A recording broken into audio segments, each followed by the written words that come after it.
Paytm નો sound charge ₹1 કરવાનું કહી 500 વેપારીઓને ખંખેરવામાં આવ્યા હતા। 10 પાસ માસ્ટરમાઇન્ડ ટોળકી સાથે મળી 1 કરોડની છેતરપિંડી આરોપીઓ કરી હતી। આ મોડેસ ઓપરેન્ડીથી છેતરપિંડી આચરવામાં આવી હતી।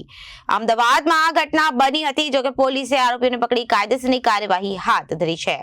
ગુજરાત સહિત ભારતભરમાં છેલ્લા કેટલાક વર્ષોમાં ઓનલાઈન પેમેન્ટનું પ્રમાણ વધ્યું છે, જેના કારણે શાકભાજીની લારીથી માંડી મોલ સુધી ઓનલાઈન પેમેન્ટના ઓપ્શન ઉપલબ્ધ થયા છે। બીજી તરફ હવે ઓનલાઈન પેમેન્ટની સુવિધા આપતા નાના વેપારીઓને ઠગ ટોળકીએ ટાર્ગેટ કરવાનું શરૂ કર્યું છે। અમદાવાદ સાયબર ક્રાઇમ એક ટોળકીને ઝડપી પાડી છે, જેઓ વેપારીઓને પેટીએમનો સાઉન્ડ ચાર્જ ₹1 કરી આપવાનું કહી છેતરપિંડી કરતા હતા। ટોળકીનો માસ્ટર માઇન્ડ માત્ર 10 પાસ છે, જેને અત્યાર સુધીમાં એક જ મોડેસ ઓપરેન્ડીથી 500 વેપારીઓને ફસાવી ₹1 કરોડ છેતરપિંડી કરી હોવાનું સામે આવ્યું છે। આ ટોળકીમાં સંડોવાયેલા અન્ય આરોપીઓ પણ ગુનાહિત ભૂતકાળમાં ધરાવતા હોવાનું સામે આવ્યું છે। આરોપીઓની ગુના આચરવાની મોડેસ ઓપરેન્ડી પેટીએમનો સાઉન્ડ ચાર્જ ₹1 કરવાનું કહી છેતરપિંડી આચરતા હતા। સભ્યો પોતાની ઓળખ પેટીએમના કર્મચારી તરીકે આપી વેપારીઓનો સંપર્ક કરતા હતા। ત્યારબાદ તેમના સાઉન્ડ બોક્સના ચાર્જ ₹1 કરવાનું કહી તેમના પાસેથી પહેલા પેટીએમમાં ₹1 ટ્રાન્સફર કરાવતા હતા।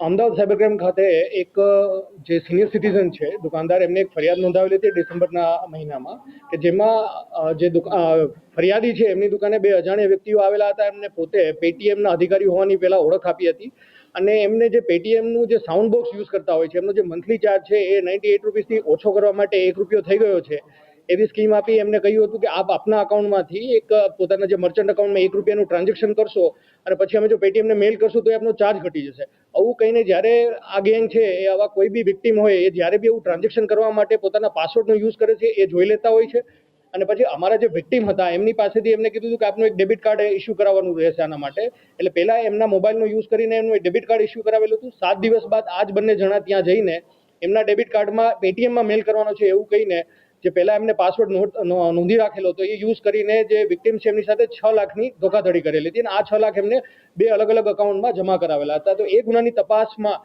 પહેલા 3 આરોપીઓની ધરપકડ કરવામાં આવી હતી વડોદરાથી, જે અકાઉન્ટ પોતે જેમાં ₹5 લાખ ટ્રાન્સફર કરેલા હતા અને અકાઉન્ટ હોલ્ડર હતા। ત્યારબાદ આ ગુનાની આગળની તપાસમાં પીઆઈ ભૂમિકા પટેલ અને એમની ટીમ દ્વારા ટેકનિકલ એનાલિસિસ કરીને આજરોજ 2 દિવસ પહેલા 6 આરોપીની ધરપકડ કરવામાં આવેલી છે। Bureau report, Janadesh news, Ahmedabad.